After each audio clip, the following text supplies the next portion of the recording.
मुख्यमंत्री देवेंद्र फडणवीस यांनी आज महाराष्ट्र दिनानिमित्त संयुक्त महाराष्ट्राच्या आंदोलनात प्राणार्पण केलेल्या हुतात्म्यांना हुतात्मा चौक स्मारक मुंबई येथे पुष्पचक्र अर्पण करून विनम्र अभिवादन केले।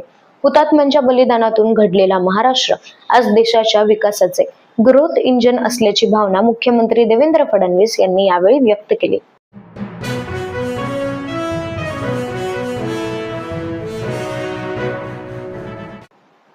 महाराष्ट्र दिनाच्या निमित्ताने बीड येथे ध्वजारोहणाचा कार्यक्रम संपन्न झाला। यावेळी उपमुख्यमंत्री सुनेत्रा पवार यांनी राष्ट्रध्वजास वंदन केले व या प्रसंगी सर्वांना महाराष्ट्र दिन आणि कामगार दिनाच्या मनपूर्वक शुभेच्छा देखील उपमुख्यमंत्री सुनेत्रा पवार यांनी दिल्या।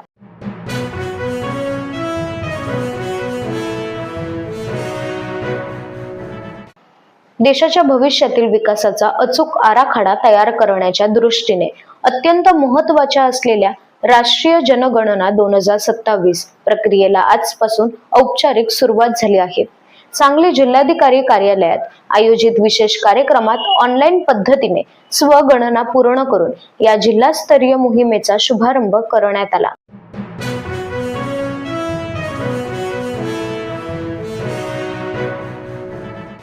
जनगणना 2027 मोहिमेचा शुभारंभ मुख्यमंत्री देवेंद्र फडणवीस यांच्या हस्ते महाराष्ट्र राज्याचे मुख्यमंत्री देवेंद्र फडणवीस यांनी मुंबई येथील वर्षा या शासकीय निवासस्थानी स्वगणना करून भारत सरकारच्या वतीने राबविण्यात येत असलेल्या जनगणना 2027 मोहिमेचा शुभारंभ केला।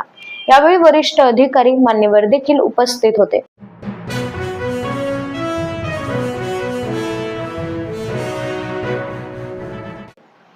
महाराष्ट्रामध्ये मराठी बोलता आलीच पाहिजे, सांस्कृतिक कार्यमंत्री ॲडव्होकेट आशिष शेलार यांचं वक्तव्य। सांस्कृतिक कार्यमंत्री ॲडव्होकेट आशिष शेलार यांनी माध्यमांशी संवाद साधताना मराठीबद्दलचा आग्रह महाराष्ट्र सरकारचा आहे आणि भारतीय जनता पक्षाचाही आहे, तर महाराष्ट्रामध्ये मराठी बोलता आलीच पाहिजे असं वक्तव्य सांस्कृतिक कार्यमंत्री ॲडव्होकेट आशिष शेलार यांनी केलं आहे।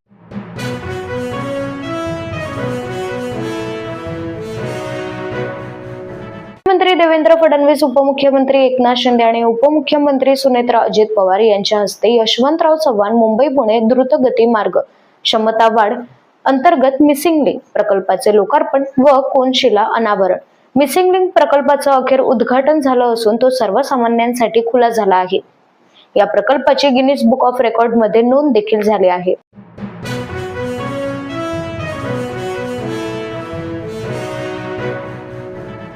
ठाणे महानगरातील पहिल्या इलेक्ट्रिकल डबल डेकर बसचे लोकार्पण आज दिनांक 1 मे रोजी करण्यात आले।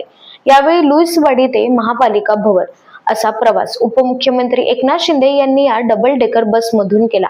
या बसमुळे ठाणेकरांचा दैनंदिन प्रवास अधिक सुखकर आणि आरामदायी होणार आहे, अशी प्रतिक्रिया उपमुख्यमंत्री एकनाथ शिंदे यांनी दिली आहे।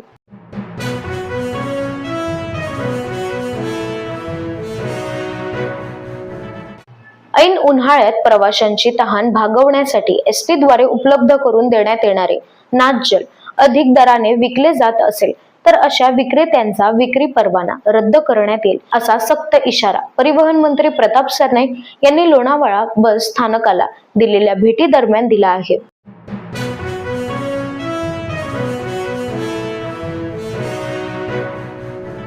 चार राज्यांचं मतदान संपताच केंद्र सरकारचं देशाला बंपर गिफ्ट।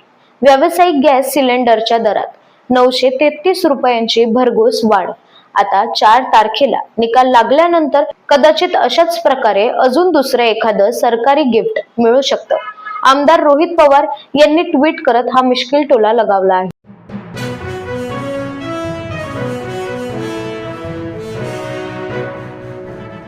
लॉंग वीकेंड आणि मिसिंग लिंकच्या उद्घाटन कार्यक्रमामुळे वाहतूक कोंडी।